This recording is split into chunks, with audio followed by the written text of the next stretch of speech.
Hello and welcome to the podcast hosted by myself, Louis Kessinger, and my dad, Tommy. We are a part of the Kessinger Lee Group at Baird and have been serving investors in our area for 4 generations. Our goal is to start a conversation around topics within the world of finance and to educate you, our listeners. All right, welcome back. Another quarter in the books. This is quarter 1 of Ticker Talk in review for the first quarter of 2026. So we are back. Luckily, there was no big headlines or anything major or unexpected that happened in the first quarter. Did you hit your head? Okay, I might have forgot. I think we opened the new year in Venezuela, and then we moved fairly quickly to Iran, and those 2 geopolitical events tell a lot of the story. But they don't tell the whole story. Right, because you left out the part about AI is going to take over the world and everybody's going to lose their job and every software company is going to zero. The SaaS-pocalypse. The SaaS apocalypse. Yes. For those of you not versed in all the nomenclature, that's the software as a service apocalypse. Yeah. So it's the demise of Microsoft and any other software that you've ever used that is on your phone, that is on your laptop, that is at your workplace. Those are all gone. Yeah. Anthropic has released Claude on the world. Yeah, Claude can, as we sit here on tax day recording this episode, Claude can file your taxes. Claude can make PowerPoints. It can write papers and then review the papers and then submit the papers. But all jokes aside, in terms of the market, yes, we ended the quarter down. Down 4.3% on the S&P 500. Hadn't happened in a while. We haven't had a pullback that's sustained to the end of the quarter. So a year ago, we did have a pullback, but it was fairly quick. But it started April 2nd. That's right. And so it started at the beginning of the second quarter of last year. Not the end of the first quarter. Rebounded all the way. So we didn't end the quarter down. Yeah. So interestingly enough on that, it's like the first quarter that you've had sort of negative statements or a negative total 90 days since what? COVID? 2022. Yeah, so the invasion of Ukraine. Yeah. Which was in February, and then the spike in interest rates inflation that was occurring not only due to an elevated oil price because of that invasion, Russia's invasion of Ukraine, but you also had sort of the COVID effect massive supply disruptions chain lulls. And also there was like a giant shipping container that got stuck. Oh yeah, in the Suez Canal. Different canals and straits are going to be very important. They're very important. Often overlooked, but so 4 years. Yeah. 4 years. 4 years since a negative quarter. Mm-hmm. There's been some negative months, but a full negative quarter. And interestingly enough, the number on that, Louis, which was worse sort of near the end of March. We did rally slightly into the end of the quarter. Yeah. But the S&P down 4%. The technical, pullback is 5%. Yeah. Corrections 10%. Got really close to correction. I don't think we hit a correction on the S&P. I believe we did on the NASDAQ. Correct. The bear market's 20%. So pullback 5, correction 10, bear market 20, just to set the table for what all those things look like. But yeah, I mean, it was the first time that we'd had a negative full 90 days. Yeah. But we made it. And here we are two weeks later recording this. Spoiler alert, we just hit a new all-time high on the S&P, So 500 today. So that was quick. It is crazy how fast things can move and how counterintuitive it could be sometimes, meaning the market movements, because you may see a geopolitical event or, AI is going to take everybody's job and it takes 3 weeks for us to hit a new all-time high. And you may see something that you think is going to send the market higher, and we have a pullback for whatever other reason. So a big reason that the S&P was negative, though, Mm-hmm. Louis, was that SaaS apocalypse, Yeah. that tech pullback. Now let's set the table. Mm-hmm.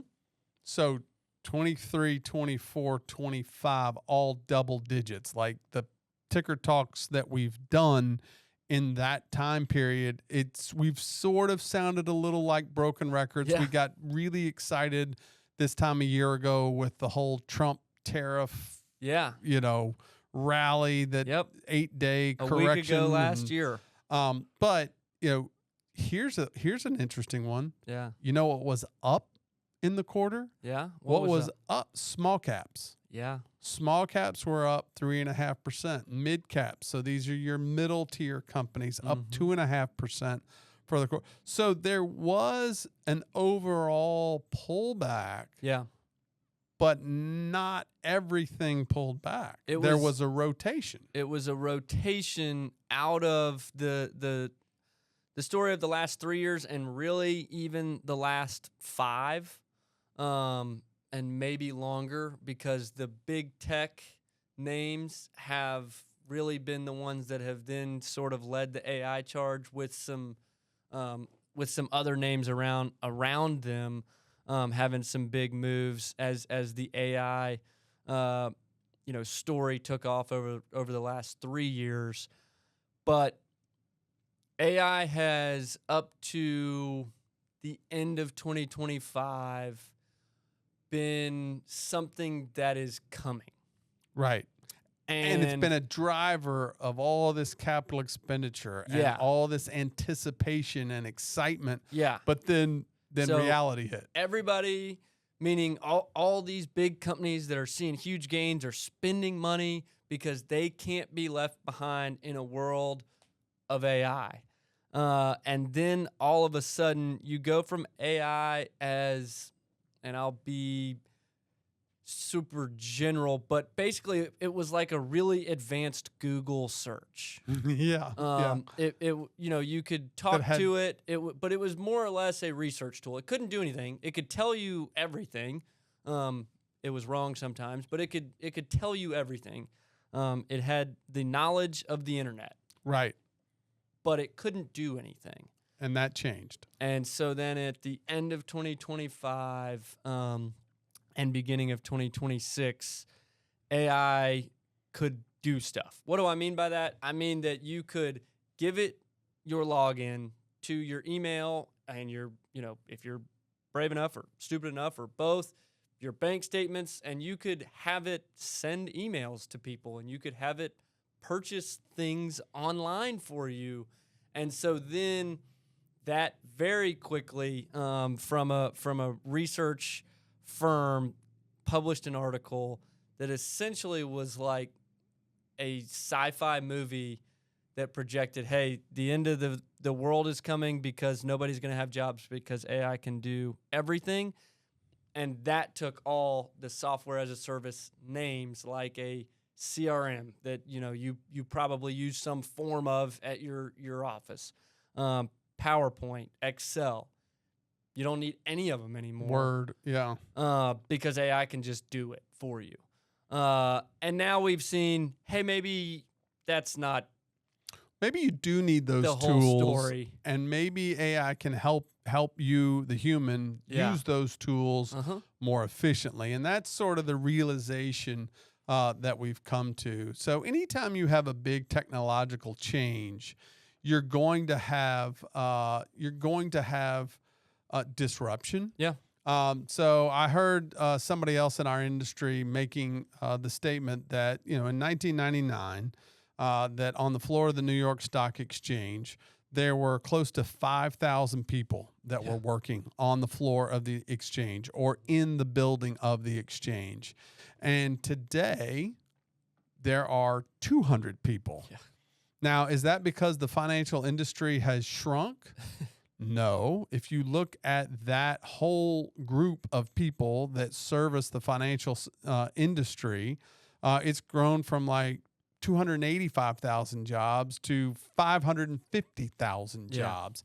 And the market cap of all these indices has grown dramatically. So technology, circa 1999, the internet, the personal computer. There was a whole subsector industry of fintech, financial technology that was created and out of that. Took the place of a lot of these human jobs. Yeah.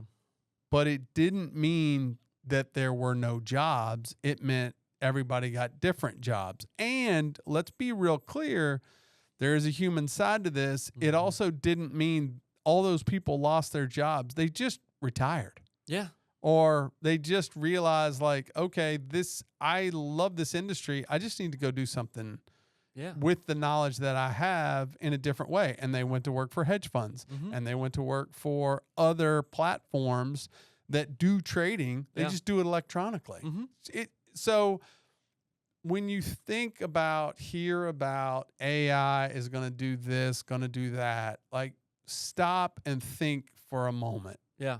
AI cannot change your, it can't do the plumbing. And it can't do electric work. Like, you need humans. Well, and you hear things like comparisons to, hey, in the 1700s, there was no train engineer jobs. Right. Because there was no train. In the 1800s, train engineer was a pretty good job to have. Right. Because trains now exist. Yeah. So boat captain less so. Yeah, exactly. So there's jobs that, don't even exist yet that are going to come into the market over time. But sort of, and let me move on from the AI story just a little bit, because, we see mid caps went up just a little bit. Small caps had a decent quarter. Gold and silver had strong quarters, and we saw that at the end of 2025 a little bit, as well as international. Those are all trends that sort of continued throughout the first quarter of 2026. But the biggest winner was commodities, and that really... And a big bucket of them. Yes, and one of the biggest drivers is actually one... when you own things like large cap stocks, mid cap stocks, small cap stocks, you want those to go up. When you own a commodity like oil, you want it to go up because you own it. But man, that hurts a lot of the rest of the economy. Well, from the standpoint of oil prices you pay at the pump, and all those different. Oil is in everything we use. Yeah. A friend of mine says oil hits every SKU. Yeah. So all those little barcodes as you're checking out of the grocery store, oil touches everything. And you may think, well, how does that touch my apple? Well, the apple had to get to the store. So somebody had to pull it off the tree, put it on a truck, and the truck had to drive. Yeah. And if the truck's diesel gas was $2.50 a gallon and is now $8, it just costs more for that apple to get transported. So oil touches literally everything, every piece of clothing that we have, every piece of technology, et cetera, et cetera. So we're very cautious and cognizant of what oil is doing, because it has a direct effect on inflation and prices that we pay. Not immediately. Yeah. We all see it at the pump. But it also circulates through everything. Now, here's the good news. Yeah. When oil spikes, it's usually on what we call the spot market. It's usually like right in that moment. Like if I had to buy oil today, then I pay this elevated price. But Mm-hmm. if I am a contractor, I'm a trucking company, I'm an airline, then I have spread that price over a long period of time. And so if we think the price of oil is going to spike and fall back, Mm-hmm. it shouldn't hit prices in the long term. Yeah. Yeah. To be determined. It should be smoothed out, but that is, man, there's a lot that needs to happen for oil prices to continue to come back down. They're down off the highs. Yeah, and that's what you alluded to at the very beginning, right? So we've had a conflict in Venezuela, like an overnight quick conflict. Yeah. We've somehow worked out a deal such that we're selling Venezuela's oil for them to help them, but it also they can sell it to us so we can use it, which helps our supply. Yeah. And then we've got this conflict with Iran, which has closed the Strait of Hormuz, which most 20% of the world's oil goes through there. And most people probably didn't know where that was or why that was so important. And today, as you fill up with $5.16 a gallon gas, yeah. you now know where that is on the map and why that's super important. Yeah. But hopefully cooler heads will eventually prevail. And over the next 30, 60 days, that will calm down. Yeah. But it has had a big effect on the price of oil and stocks, at least as people are thinking about earnings. But we are going into earnings season. Yep. And so far things look good. Yeah, as we've kicked off earnings season so far, the financials report first, and we saw some promising results out of J.P. Morgan yesterday, which was the 14th. And so that's promising. Those sort of, just as oil sort of touches everything, the big banks kind of touch everything too. So right. when they're giving in a different way, when they're giving positive outlooks, that's a positive for what we hope and think is to come. And so on the note of, those two industries, banking and oil, what did inflation do? Inflation's been the story. Inflation. It's kind of just sticking around. We are way, way off the highs of inflation of 2022. But, it's being a little bit stubborn where it is. What do you see there as it pertains to what the Fed's going to do with interest rates? Obviously, we don't know, but, what do you see as on rates and inflation? Yeah, so one of the most critical elements of the markets that we should all watch is the rate on the 10-year Treasury. Yeah. And it floats, between 4% and 5%. And when it hits close to 5%, like it did in 2022, early 2023, it is not good. That really scares people, and it's a competition for money because people are like, you know what? I can get 5% for 10 years. I'm good. That'll cover all my expenses. I don't need to own equities. I'm out. Yep. And as it floats closer down to 4%, then, there is some competition for those dollars. Money always goes where it's treated best. And so you got to watch that. The other thing that is important on that 10-year Treasury is, what's the demand for it? Are people buying our treasuries? That's another thing that keeps those rates low. And it's a direct indication that we're not in a bubble. And what I mean by that is when our interest rates are down at 4, 4.25, even 4.5, then people aren't just selling their treasuries to go buy stocks that are doing double, because you're getting digits. A return. Because you're getting a return, but also because you got a little fear, right? Like you got a little bit of like, hey, I like my stocks over here, but I'm not going to put it all over there. You know, things we saw in 1999, the NASDAQ was up 84%. The S&P was up 20%. And people were just chucking their treasuries. The 10-year treasury yield blew out to 7%. Yeah. Because people were selling their treasuries to go buy stocks. Well, it didn't take them long, about a year, to figure out that was a really bad trade, and we need to recalibrate what that looks like. So the 10-year Treasury can give us a little bit of a canary in the coal mine of where we are. Mm-hmm. So back to your point, inflation. The thing is, the rate of inflation has slowed, dramatically, but prices don't go back down. No. In other words, we're not paying 2020 or 2019 prices. Yeah. So what the Fed tries to moderate is that rate of change. So we were up 2% in 2020, and then it blew up to 9% on average in 2022. Right. And the Fed's goal since then has been to reduce that rate of change, but we're still paying more today than we were in 2020 for goods and services of almost every type. Yeah. That's why all of these, seeing a spot, when you see broad commodities up 24% in 90 days, alarm bells. It's not good for inflation. It's not good for inflation, at least a in lot the of short those term. We already talked about oil, but man, a lot of those are food. Yeah. And you feel that inflation quick.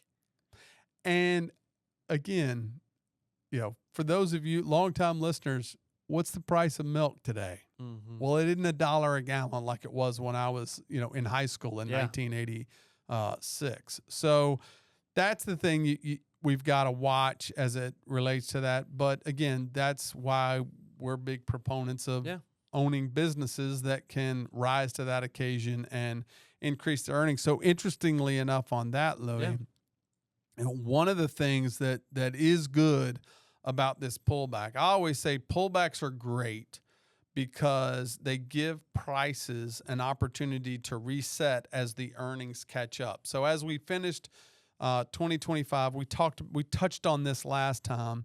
The stock market, as measured by the S&P 500, if we took all the earnings and put them together, that market was trading at about 23 times earnings. That's high. That's high. That is high by any measure. So having the market pull back at the exact moment that earnings are actually increasing has the opportunity to pull that price to earnings, that valuation metric that we do look at. It's not perfect, but it is a quick and dirty measure. Ideally that thing would pull back to 20, 19, 18. The 10-year average has been somewhere around 20, the 20-year average somewhere around 17. So it is a pause that refreshes. And that's not a bad thing. And we talked last time. There's a lot on the calendar this year. There's a congressional election at the end of this year. Midterm election years don't tend to be great for the markets. We're on the calendar, right? We've had 3 great years. We're pattern recognition creatures. We say all the time, it's eerie how if you look at the calendar in 10-year periods, most of the time, 7 of those years are going to be up, 3 of those years are going to be down. If this is the 10th year of a 10-year period, we've had 7 up years. And we've had 2 down years. And we've had 2 down years. So I'll leave it to I'm not making any predictions. I'm just saying. I can recognize a pattern. But that to say, it all does come down to earnings. And as of this moment, earnings are looking good. Analysts are increasing earnings, as a matter of fact. And if some of the capital expenditures get a little more under control from some of these bigger tech companies, they could increase their earnings even more. And that is a bit of a floor equity prices. And to your point, so we were at all-time highs. The market was in relation to all time. It was expensive. The market was when you're talking about earnings, and so then you see that pullback throughout the quarter and a little bit at the end of last year. In some Rotation. of the big cap names, large cap growth names, which have been the winners bar none. You were crazy if you didn't own large cap growth, was down 8.1% for the quarter. Yeah, and value, the dividend names were flat. Mm-hmm. So, there.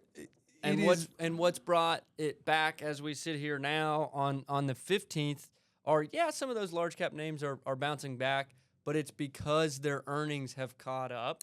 And you've seen all these other companies throughout the market that every dollar that was coming into the market was chasing these large cap growth names, which is why they were overvalued. And, you've seen, hey, some of these other names in the small cap space and the value space are undervalued. Yeah, they're trading at 13, 14 times earnings versus 22, 23 times earnings. Cash flow into those, and so there's your rotation. Because why, Louis? Because money goes where it's treated best. And, the other thing we help people with, and the chart that you're seeing shows, we're looking at the last 20 years on this chart, and every year the red dot on this chart is showing you there's always a pullback. Mm-hmm. There's always a pullback. That doesn't mean that the year will be negative. Yeah. It just means you need to prepare for a pullback of some magnitude. Yeah. Can be small, can be large. Yeah. And that is normal. That's called investing. Yeah. Yeah. It's and that pullback, if possible, is a lot of times when it's best to put, spare cash to work. Yeah, absolutely. And that we say it all the time. We say stuff all the time like that. Like, man, when the market sells off, that's a great time to put cash to work. Well, that is harder said than done because you got to have cash to put to work. Yeah. That's hard part number one. Hard part number two is you turn on the news and you got Venezuela, AI is going to take your job, and there's a war in Iran. I'm not going to invest in stocks. Oh, don't forget the war, the Ukraine-Russia war is still ongoing, by the way. So that's 4 years in. It's really, really easy to say, it's a great time. We're seeing valuations sort of come back down to earth a little bit.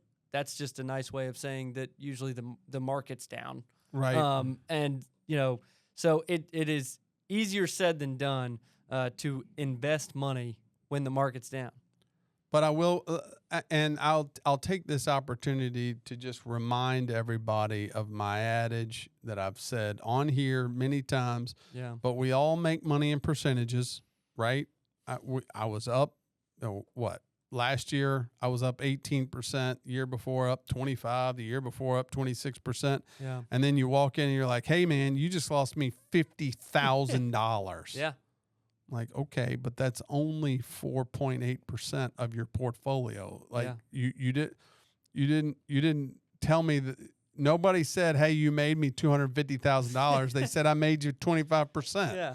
So, it's important to keep that perspective. The emotion of losing is far more intense than the emotion of rising because you invested this money with the intent for it to go up. So of course my statement should go up. Yeah. That's why we did it. Yesterday's high is the new low watermark.